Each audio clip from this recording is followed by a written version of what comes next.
Welcome to the session. This session is part of the course Journalism, Concepts and Processes. Today we will be discussing the changing role of news media. In this context, we will also discuss the terrestrial concept of functions of news media and how and why the role of news media in a democracy is undergoing a change. In fact, in recent years, the role of media in our democracy, it has undergone a major transformation. Now, first of all, why news media is important?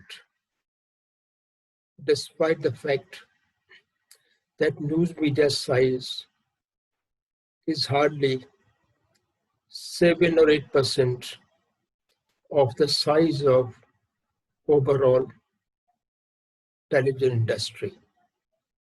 That includes entertainment, educational channel, religious channels, and other kind of channels. So why news media is so important, and why most of the programs that are being offered by various institutions and universities are focused on journalism and mass communication. So first is the size of news media I just mentioned is hardly 78% of total of television news industry. Now the second is the audience of news is hardly, I think it's around 3% of total audience of the television. Because major chunk of the people, they watch entertainment or other kind of news channels. News media is important because news media directly influence the functioning of a democracy.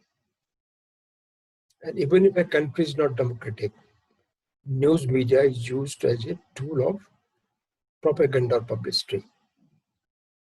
So there also news media is important because it's directly impacting the system,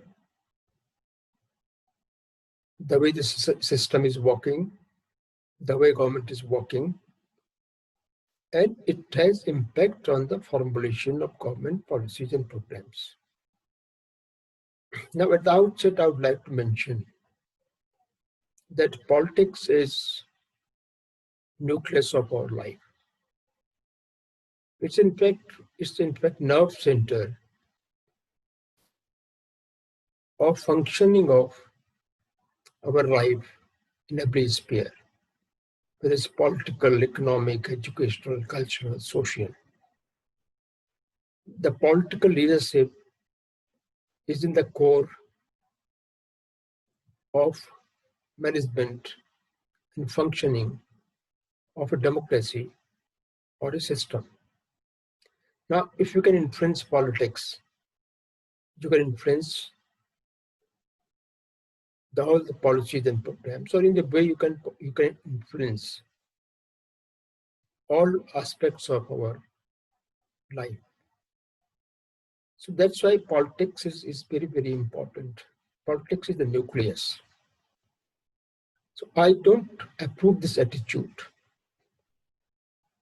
that some of the people who are students or scholars working in the field of journalism and mass communication, they have certain amount of apathy towards the politics. Without understanding politics, one cannot understand the journalism and communication. Without politics, you cannot understand how journalism works, how it operates, how it supports, or it it has some kind of a disagreements, the way governments are running, the way the system is functioning. So this news media is important because it impacts the politics. The politics means which is nerve center of our national life. That's why news media is important. And that's why you see, when we are studying journalism, journalism is not practiced in isolation. We can say journalism is a craft also. Craft means you have some skills, you acquire some skills. So what I would like to point out is that journalism is not just confined to craft. Journalism is combination of concepts and craft. If you want to become a complete journalist, you must master over the concepts of journalism and the craft. When I say concept, that means your professional and intellectual capacity to create the content, to write the news stories, to write articles, to write columns. Same way in radio and newspaper industry or in the digital media. You have to create content. Now we can say that creating content requires a great amount of intellectual skills. And when you convert that content into a news format or a news package, then you need professional skills. And now recently, because journalism is not too much dependent on the technology, so you need to be tech savvy also. So this combination that I always stress upon is a combination of intellectual skills, professional skills, and technical skills. To be tech savvy is now imperative to become a good and successful journalist. So that's briefly the overview of the subject that we are discussing today. We are discussing, that means as a journalist, how you can cope up with these situations. Some of the issues that we'll be discussing, they have historical value. These are the core concepts how news media is supposed to function. And again, we will be discussing how in recent years this role has undergone change and what kind of role news media is playing.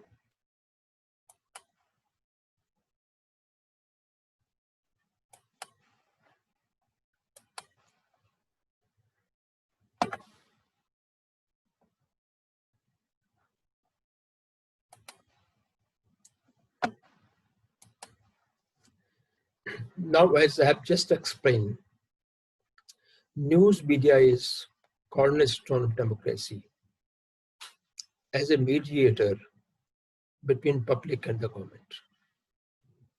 What does it mean? Media is a crucial link in the democracy.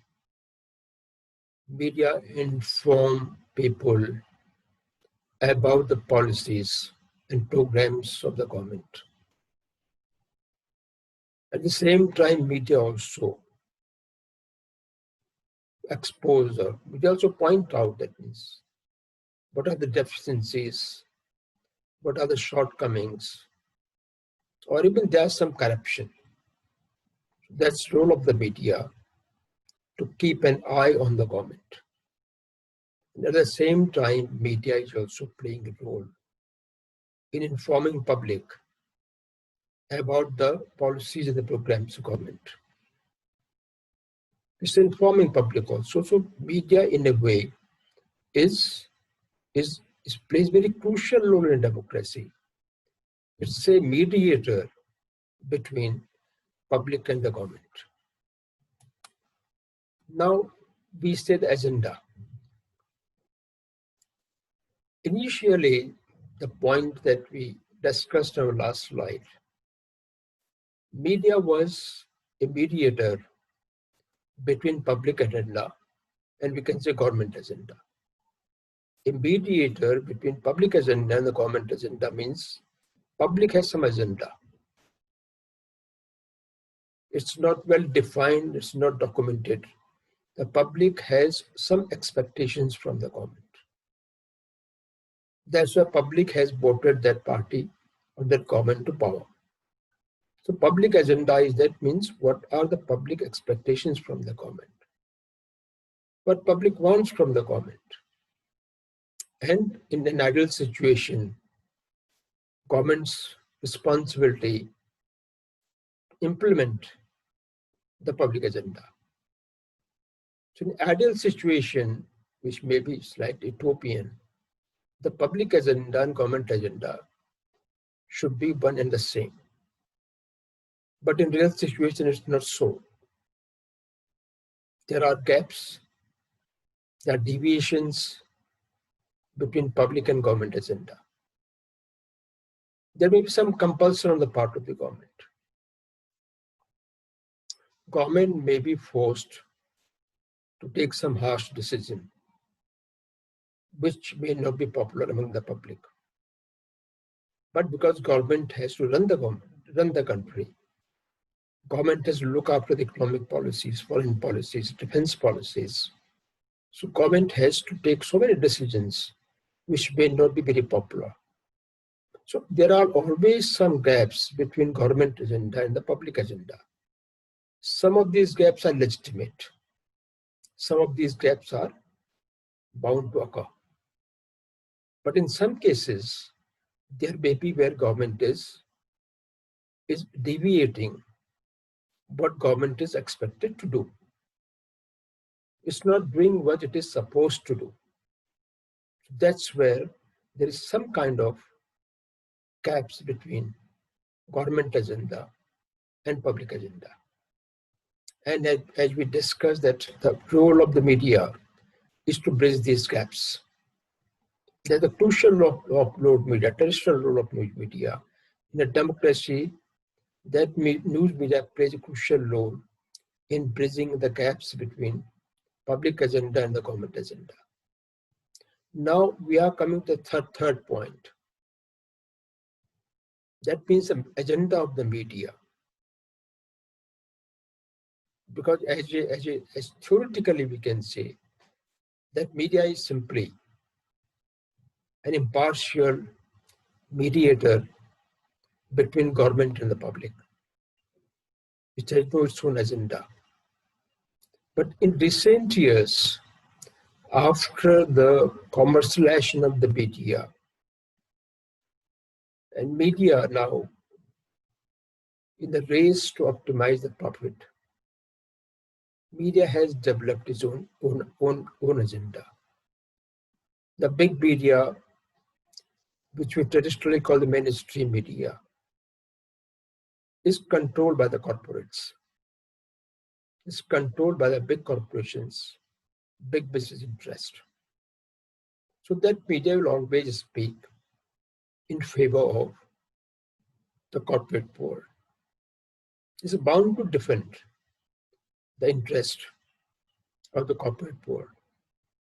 It's bound to promote those policies and programs that will ultimately benefit the corporate world. So this way, now media has developed its own agenda also. So traditionally, these were the role of media was the watchdog, watching the government, watching all those who are in position of power and influence. Now, because of massive expense of the corporate world, now corporate leaders are also important now in running the country. So media terrestrial roles were expected to be watchdog, watching those who are controlling levers of power, if they indulge any kind of corruption or misdeeds. So inherently in that concept is the concept of investigative journalism.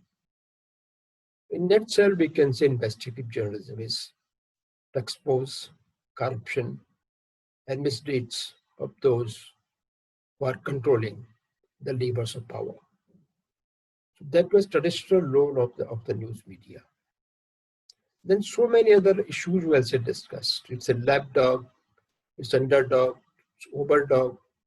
So lapdog means recently the term that is being used in our country is Godi media. Media which is totally pro-government. जो सरकार की गोदी में बैठा हुआ है. This term is being recently. So that term was used before also. It was called lapdog. Watchdog is watching. Watchdog is a dog which is watching, which barks, which can bite also. Lapdog is something you know it. That is just a piece, it's kind of a toy. It's cute. It doesn't bark, it doesn't bite. So lapdog, again, the concept is when media becomes subservient to those who are controlling levers of power. It may be the government, the political power, or it may be the corporate power. Underdog and overlord means, you know the literal meaning of these terms. When media can be at the receiving end, media is functioning under various presses. Media is being regulated. So in a way, media is a victim. And overlord means when media is the driving force. Media is impacting as a driving force. It's setting the agenda on its own.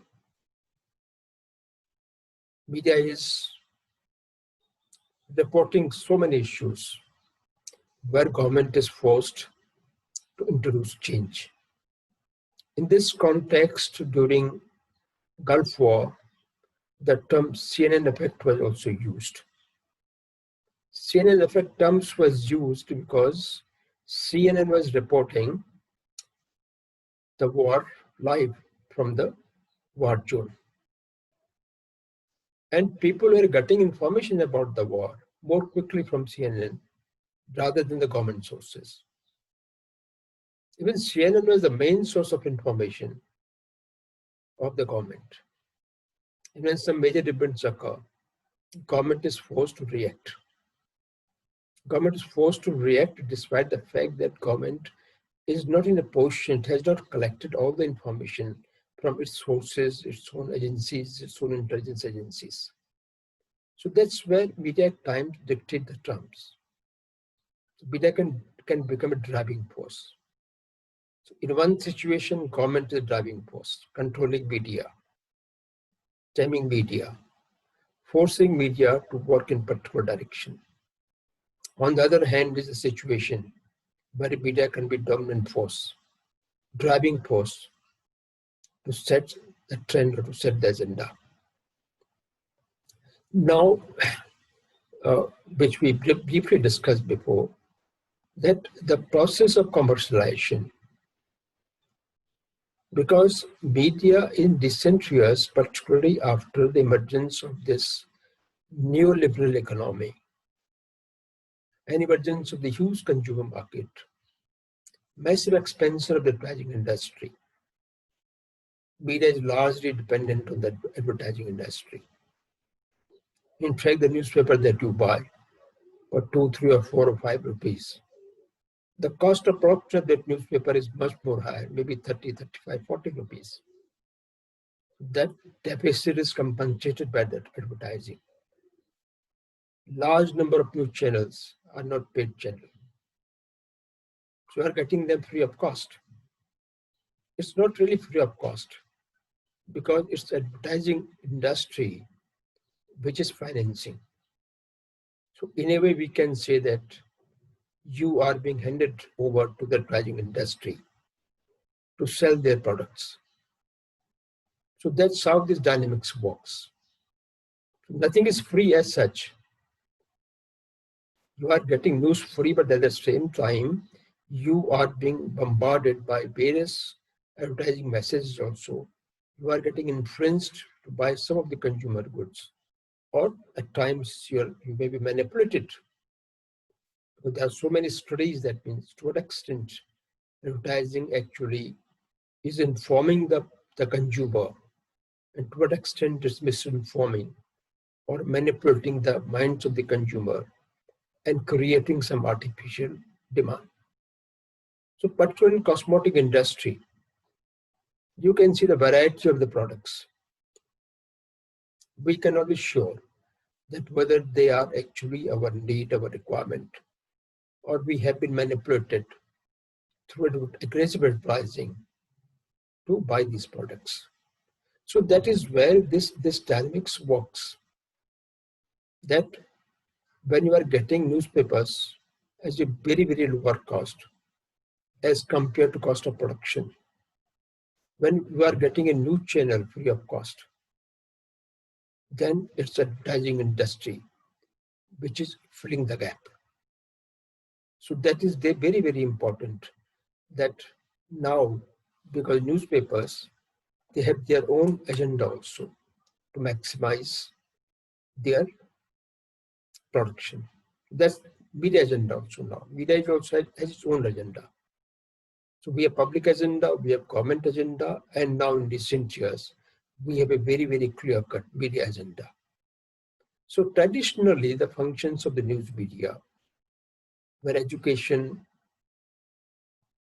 entertainment, information, and agenda setting. So that concept is that first is that information. To inform people about all kind of happenings in their locality, in the country, and across the globe. Inform the citizen about all the issues that they ought to be informed. Dominantly, we can say that these are the information needs of the people. And we say entertainment. Entertainment may be in a way inform, certain form, maybe the need of the people, no doubt about it, but ultimately, entertainment is what people want. So there is a difference of the need and the want. There are certain information that is our need. We ought to know this information about the locality, about the schools, about higher education. These are your information needs. Entertainment is something that you want. It's not exactly fulfilling your information need of that category which we have just discussed. And then educational. Media also educate people. So this combination of information, entertainment, and education is a combination. So traditionally, news media, the component of entertainment was very, very small. News media dominant was informative and educative. Entertainment was there, but entertainment was a small part of, a small component of the news media. So now in recent years, this has undergone a major transformation, a drastic transformation. Now the last is agenda setting. This is now very, very crucial because all the information that you get about your country or across the globe, you are getting these information through media only.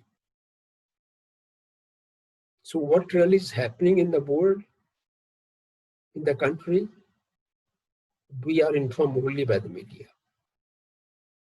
If something has occurred and media has not reported this, and you are not aware about it, for you, that event has not occurred at all because you are not aware of it, even if it's a very major issue. So what are the issues that media is reporting? And how media is reporting them? How these issues are being framed? What is the angling of the story? What is being highlighted? What is being ignored? So media in a way, this way, Media also tells us that what are the issues that we should think about, because we'll think about only about those issues which we are informed at. And it's the media which is informing us. And second is how to think about it. Because media again is framing the issues. Media is reporting the issue with a certain angle. What is the headline? How it has been framed, which is the dimension of that event that news media think that is the most important and it should be the headline. What are the information in that news story that news media has incorporated, and what is that huge bunch of the information that has been rejected? We have discussed the gatekeeping operations in one of our sessions, that there are thousands of events that occur across the globe. Only a few of them make news. So there are certain parameters, certain news concepts that news media is governed by these concepts in selection of the newsworthy events. And second is that how these events are being reported. In field, a reporter is collecting huge amount of information, and only a small section of that information is being used. So he's selecting, rejecting information. And again, when that news story reaches to the editing desk, there is another gatekeeping point, that what is being selected and what is being rejected. So that is how the functions of news media has undergone a big change in recent times. Now, broadly speaking, when we discussed about, you have heard this come very commonly, page 3 journalism. In fact, there was a page 3 movie also. Some of you must have watched that movie. Page 3 journalism was the entertainment. There were the stories about the film stars, about the lifestyle, about the gossips, about the personal life of rich and famous. So these stories were having more entertainment value, not informational or educational value. This is called page 3 journalism because traditionally this entertainment section used to be actually in the page 3. It stood in page 3 in most of the newspapers in 70s and 80s. These stories only one page was being devoted to this kind of story. That was page 3. Page 1 was, in page 1, all the major events were being reported. All the events that concerns people. All the events that have some bearing and impact on their lives. So they were being reported on page 1. So that was the information component of news media. They were informing people. And then when we say educational functions of the news media, we can say page 7 journalism. Now this page 3, page 1, page 7 is now, we are using it as a concepts. Because page 1 used to be page 1, which will report major events. Page 7 generally used to be the editorial page, opinion page, articles and editorials, opinion pieces. This page 7 means, articles editorial means, the analysis of the events that are occurred, how they are going to impact the people, what kind of scenario will emerge once some new government policy or program is implemented. So these were 3 streams, page 3, page 1, page 7 journalism. So one was information, other was education, and another was entertainment. Now when I say page 1, page 3, page 7, in today's context, it's not exactly page 3 or page 1 or page 7. We can very well say that now page 3 has now shifted to page 1. and page 1 has shifted to somewhere in the inside pages. We can always say that page 7 is not exactly page 7. In fact, some of the newspapers, they have diluted this editorial page to a large extent, because only 3, 4, or 5% of the people who read newspapers, they read editorial articles. But again, that is the section of the population which is most enlightened and which plays the role of the opinion leader. So despite the fact that editorials and articles are read by, in fact, there was some kind of a survey that it reported that English newspapers, only 3 or 4% of the readers, they read editorial page. In Hindi newspapers, the percentage was much more higher, 11 to 12%. But the point is, that means people who read articles and editorials, they are knowledgeable people, and they play a key role in the society. They are the opinion leaders. So their influence in the society cannot be estimated on the basis of their size. So this is where the entire paradigm shifts. News media traditionally was a kind of a public service institution, which is expected, and in fact was delivering also relevant information to citizens, to keep citizens informed. Informed citizenry is foundation of a democracy. Because if people are informed, they can take right kind of decisions in a democracy. They can participate in the democratic processes only when they are informed. But there is a paradigm shift, means now after the commercialization of the media, the target of news media is largely, we can say largely, is not a citizen but is a consumer. Because news media, news programming is being influenced by advertising industry. And all their products are now meant for the consumer, not a citizen. Now the point is not that consumer and citizens are the one and the same. But citizen means a citizen needs information. And consumer needs advertisements so that the advertising industry can sell them the products. So that is the difference. That means that how traditionally news media was serving the interests or the information needs of its citizen, and how today the commercialized media is mostly I can say, is targeting the consumers because of the impact of advertising industry.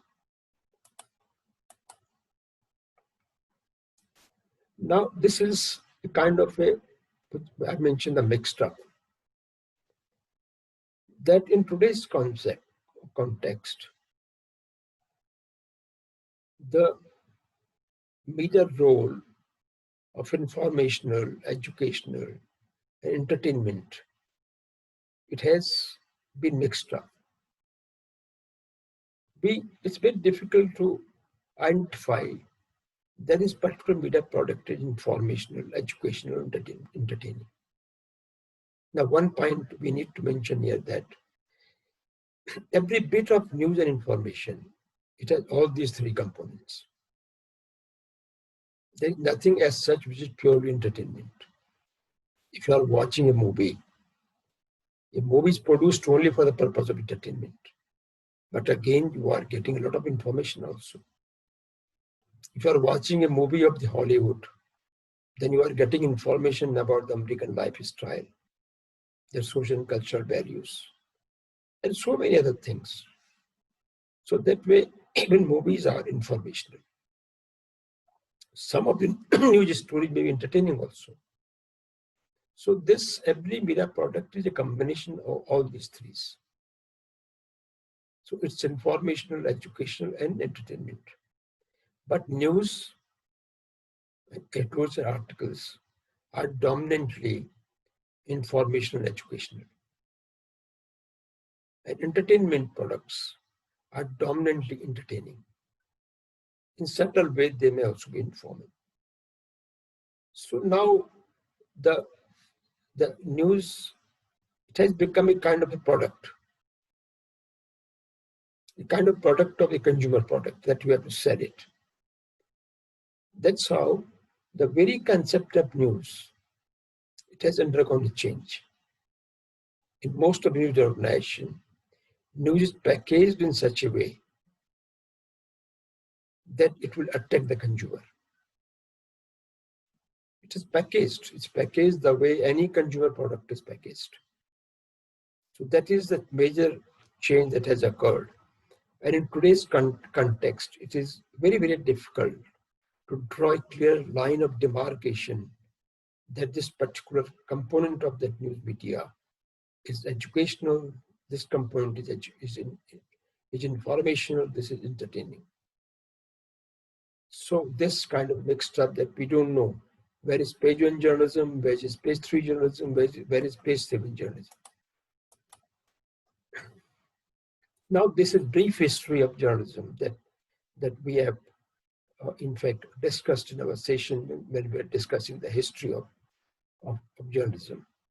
But because it's relevant here also, so we will briefly discuss it.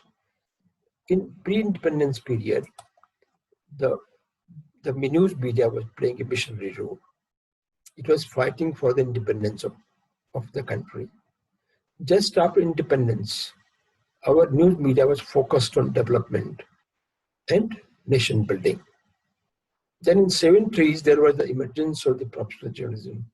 That means when the concepts of core concepts of journalism, objectivity, accuracy, fairness, and balance, they were introduced. Because when we say missionary journalism, it's a kind of advocacy journalism. When we say development-focused journalism, it's a journalism, a kind of a campaign journalism also. It's campaigning for nation building. It's campaigning against social evils. It's campaigning for different kind of economic, social, or cultural changes. So that was not the exactly concept of the objectivity, but it was a combination of advocacy journalism, a combination of campaign journalism to a certain extent, not totally. So professional journalism came into existence, which is basic foundation of objectivity, fairness, balance, and accuracy. And the next phase came after the emergence of this free market economy and what is called a neoliberal economy. When media became highly commercialized, and today what we see on TV channels and newspapers is something which will grab our attention. In recent years, you have seen the competition between television channels.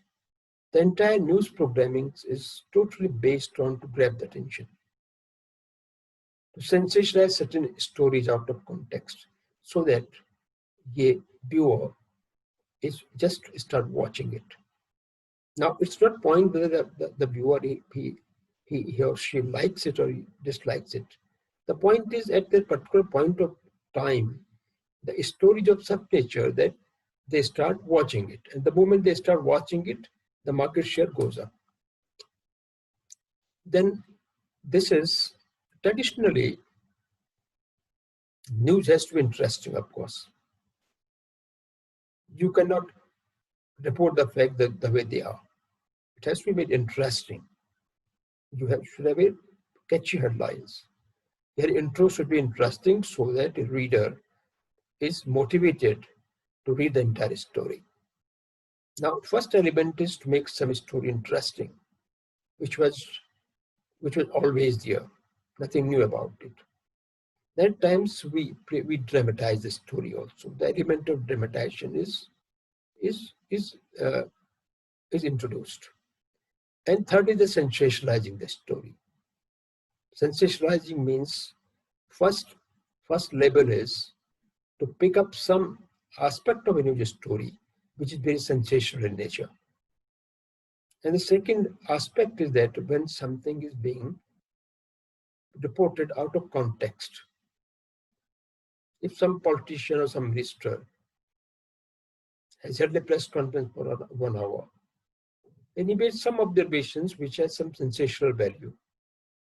So one news organizers may prefer to highlight that dimensions and ignore the dimensions which are more serious and more newsworthy in nature in context of their impact and impact on the people, in context of addressing the concerns of the people. And today, which we discussed, it's the grab the attention journalism that we are witnessing today. So this is what grab the attention journalism is. Sensation and entertainment are the key elements to grab attention. Celebrities, sex, crime have an inherent element to grab the attention. But a pattern has emerged when everything is getting transformed into entertainment. This is the phase of entertainment. News media was not supposed to play as a dominant role as an entertainer, but today it's become entertainment. So we are living in the age that when everything is entertainment. Whatever you are reporting, you are trying to make it entertainment. Now, for example, if the way news media reports the institution of higher education,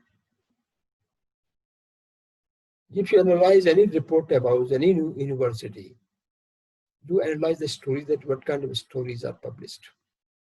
These stories about some totally insignificant issues, governed by some juicy visuals, some attractive visuals. If there's some conflict, some violence, elections, we hardly see any news report in news media about the research and innovations that are taking place in the higher education sector. In fact, when I was journalist in Lucknow, we started one experiment. So whomsoever was awarded PhD in Lucknow University, we used to report the thesis, because PhD means creation of new knowledge, making some addition to the body of knowledge in that field. Some of the stories were very, very interesting. I remember one PhD thesis, which was based on the roots of poverty and emergence of extremism. That was our front page story. It was a good story. But anyway, first thing is that now that kind of stories are not getting enough space in news media. My only point is that the way universities are being reported, again, it is a kind of entertainment element. Not that what universities are primarily mandated for. Universities are institutions of higher learning and research. But we hardly see any report in news media about these higher learning and research. So again, politics again. The politics is also become a source of entertainment. The way major political issues are being reported, the way various kind of talk shows are conducted in the television channels, there is always an attempt to introduce elements of entertainment and primarily to grab the attention. Now, the irony of this phase of our history is that, on the one hand, media has become so dominant. In certain circles, it is argued that democracy has been replaced by the mediacracy. Democracy is being controlled by the media. So it's not important that some political leader is holding some rally. And how much is the gathering in that rally, whether it's huge or large or historical or member. The important is that how media is going to report that rally. That's more important now. So the point is, media has become so dominant in our life that media is playing very, very crucial role in our democracy. If you see election campaigning also, last 20, 30 years, the very nature of election campaigning has undergone a major change. There used to be a time in public meetings by top political leaders. They used to attract huge crowds. And they were very, very important component of political campaigning. Because at that time, this media boom had not occurred. Now, today, we hardly see that kind of a campaigning now. A rally by a political leader is not that important. The more important to convert that into a kind of a media event. And to convert that into media event means to make something sensational, to provide some real stuff to the people. So this is one of the irony that on the one hand, media has emerged as a major platform of our political discourse. Our political discourse, it did take place at the different levels also, through other channels of communication, of course, because it's not always media which is the deciding factor, but by and large, the entire democratic discourse is now being conducted through media. That's a different thing. There may be some unusual situations when media is supporting some particular political party, but still the opinion people, the sentiments of the people, opinion people may be totally different, and that political party may be rejected. So it's not that media has a very controlling role as such, but still now media is the dominant platform of our democratic discourse. So the irony is that this is the media which is highly commercialized, which treats politics also as a source of entertainment. So this conflict has now arisen, that when politics become entertainment, then obviously it will result into various kinds of deviations and distortions in the functioning of our democracy. So this politics as entertainment is something which is alarming as such, because as we discussed in the beginning, that politics is nucleus of our national life. And then again, it results into trivialization of the news stories. Some of the good stories which are really should be reported, but they are the way politics is being reported. The entire reporting is focusing on the entertainment. And somewhere the real news is getting lost. So this is where we have to think about that what kind of political discourse is being conducted in our democracy today. What are the various platforms where that discourse is being conducted? What is the status of the public sphere?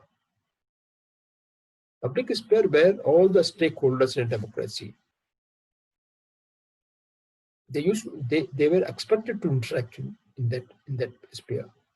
So this is somewhere that there is an erosion of public sphere also, because mainstream commercial media is not facilitating that kind of a discourse. But again, now our media landscape today is whatever is the status or nature and character of mainstream media, it's very diverse also. We have different platforms. We have mainstream media. We have so many news portals on digital platforms, which may not be totally supportive of the government, who are the platforms to express the voices of dissent and disagreements. We have so many YouTube channels, but again, the penetration and reach of mainstream media is unmatched for. These are still small, relatively small media enterprises, catering very small audience, some niche audience. It's still the mainstream media which calls the shot. It's still dominant.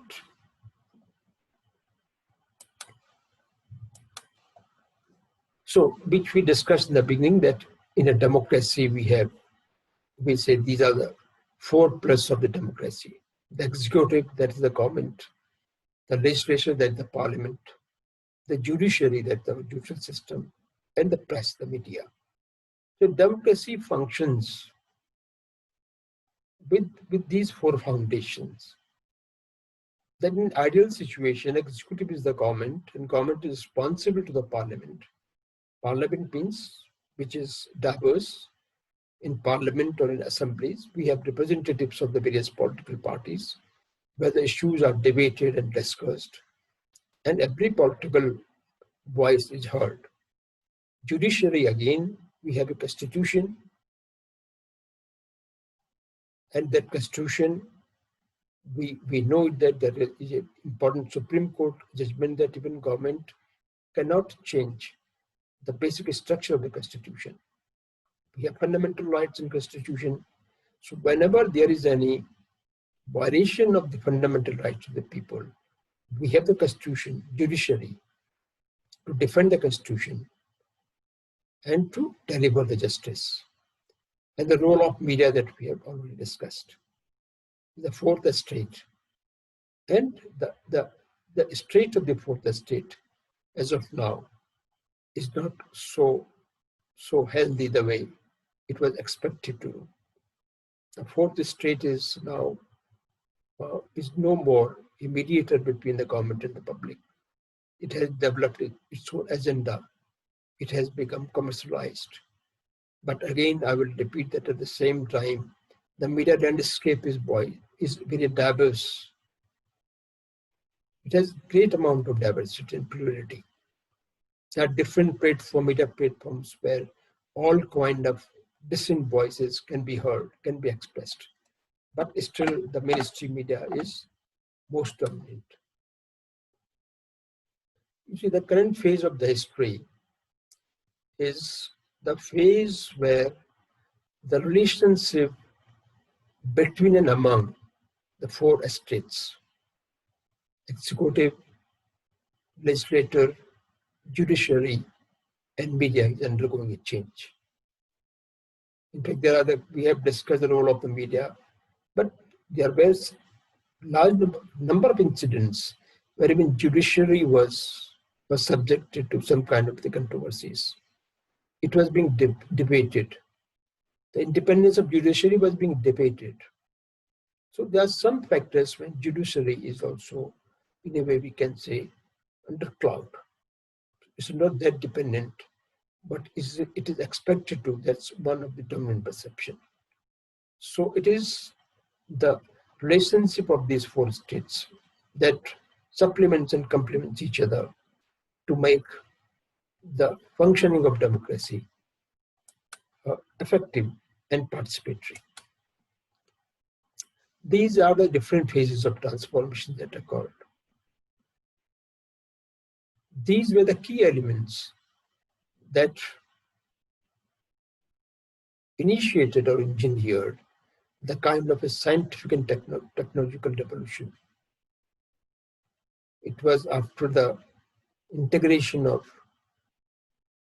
telecommunication, internet, and satellite that resulted in the first wave of information revolution. That was the information age. And again, gradually, these technological transformations kept on progressing at a very, very fast pace. So situation was changing so fast that every technology was becoming obsolete in a very short span of time. So this was another phase of that emerged. It has great impact on media because this provided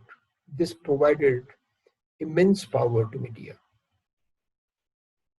Immense power that we have discussed. Now media is very, very dominant now, which we discussed. That even democracy are being termed as mediacracy. And today, media landscape is very, very blurred. We don't know what final shape it will take. But we have huge number of platforms for news and information. We have new social classes that are emerging because more and more people are joining the ranks of the middle class. They are becoming the market.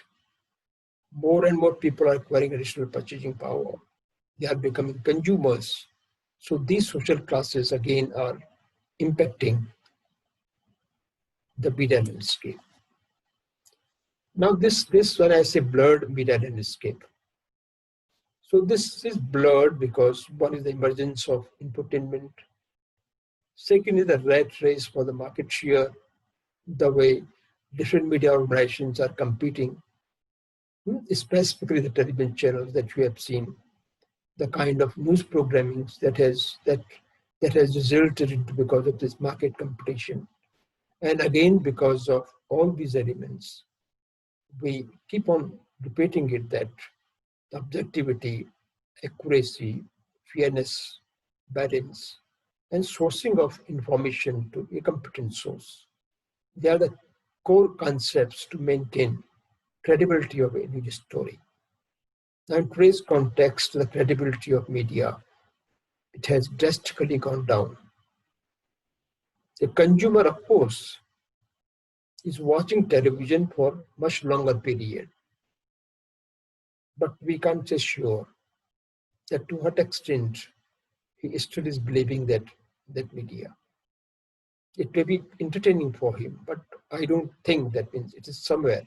We should think about that, whether media has any credibility left in, whether people believe in media.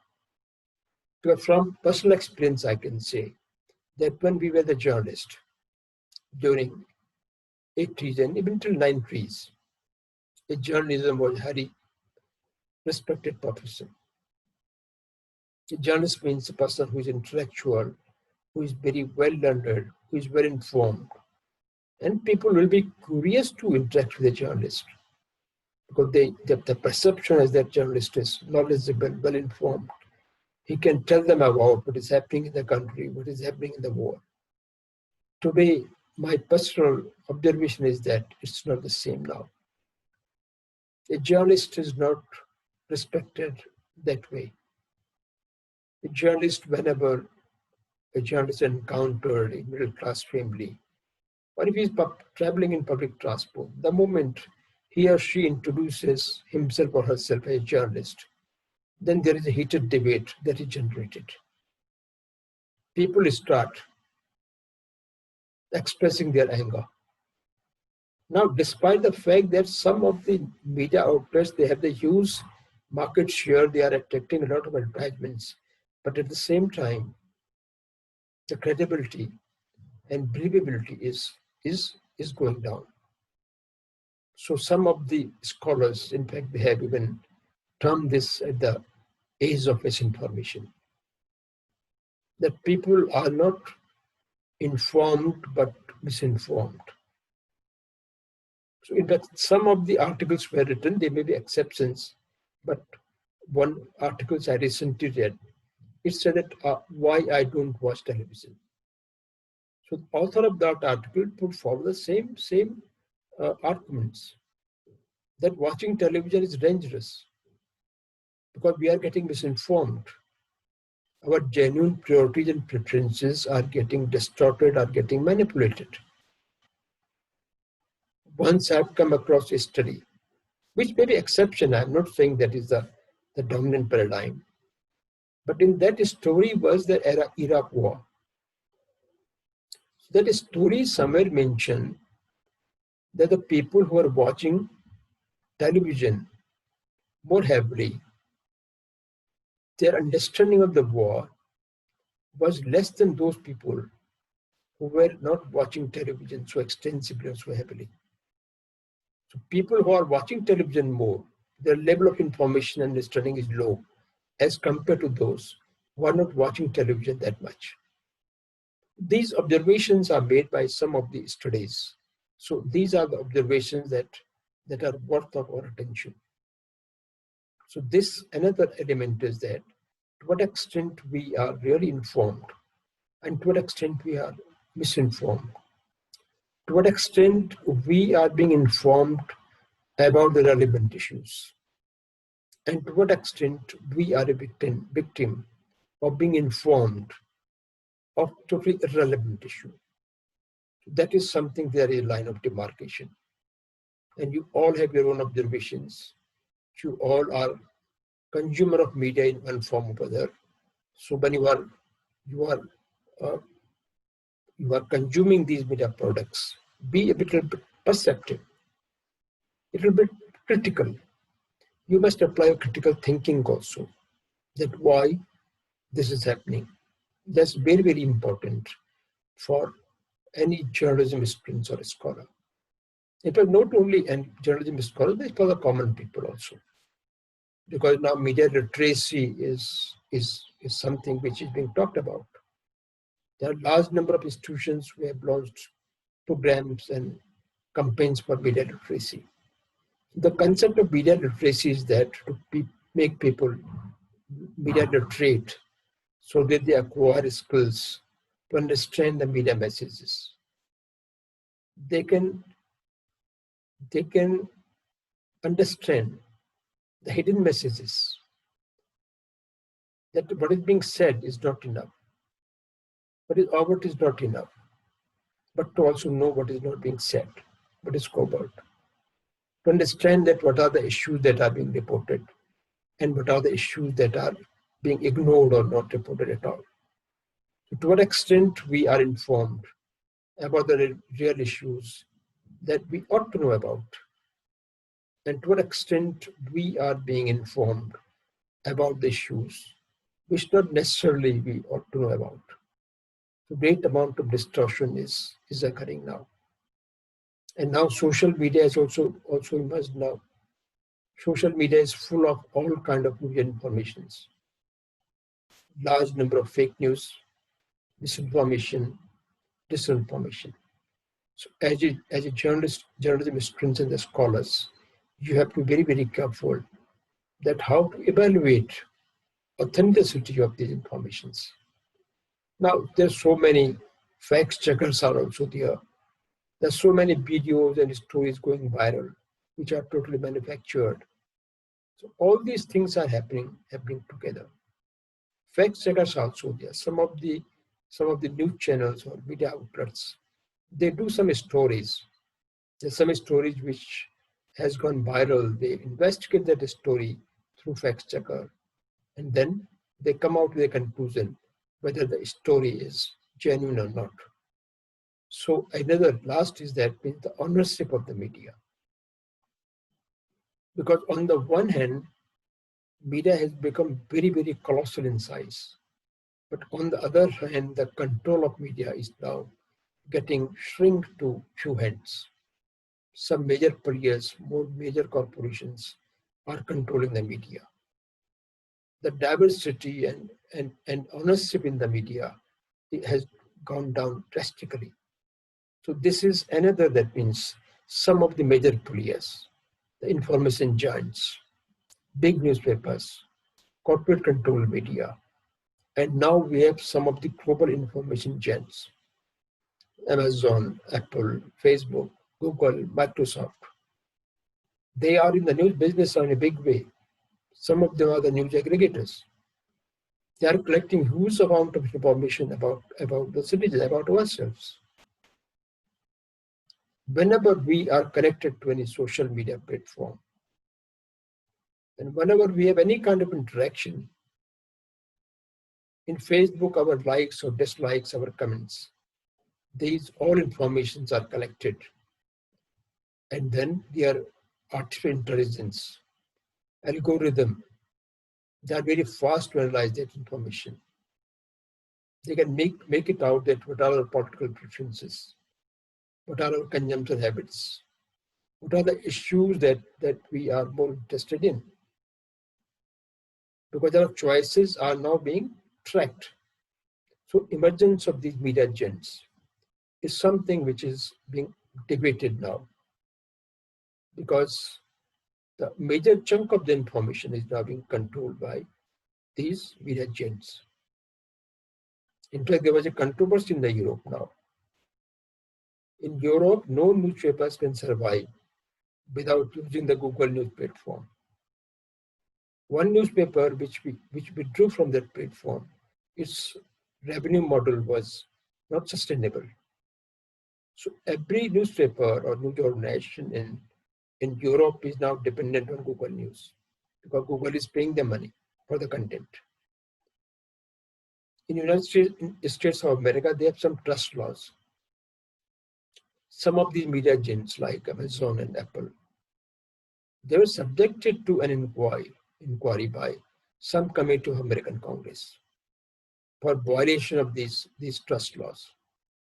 So somewhere in the Western countries, in certain circles, it is also being demanded that these giants should not be permitted to control this colossal amount of information. And there is a need for diffusion of the ownership better. So this control again is control of our lives. Because once every bit of information about ourselves is controlled by somebody else, we can always be subjected to any kind of media manipulations.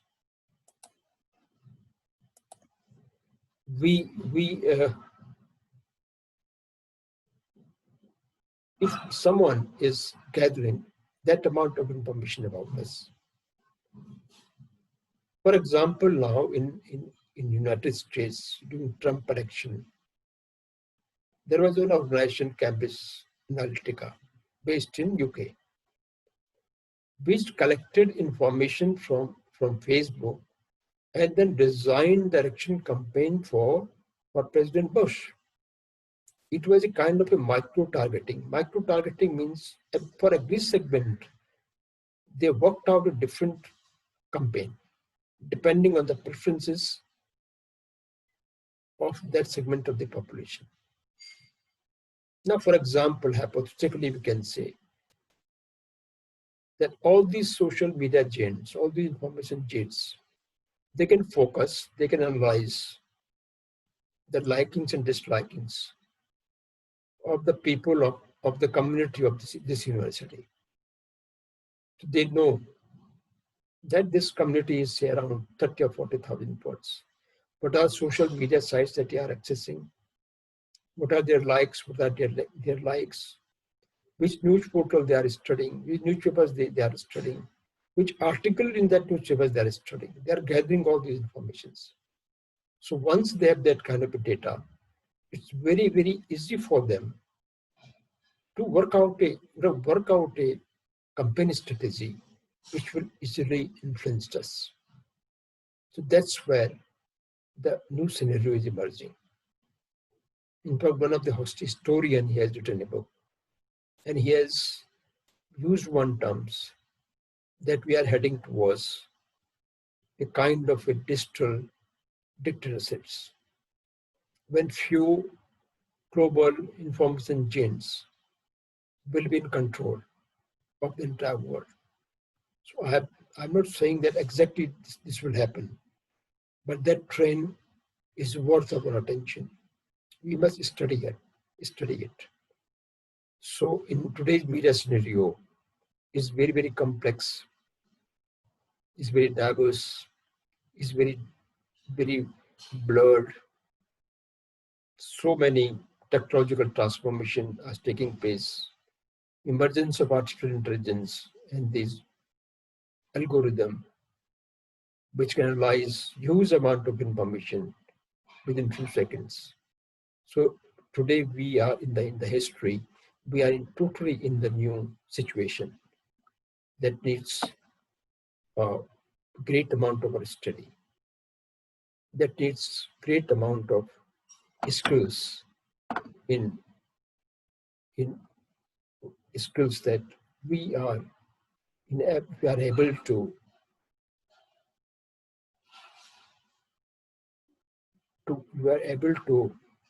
analyze the hidden meanings of information.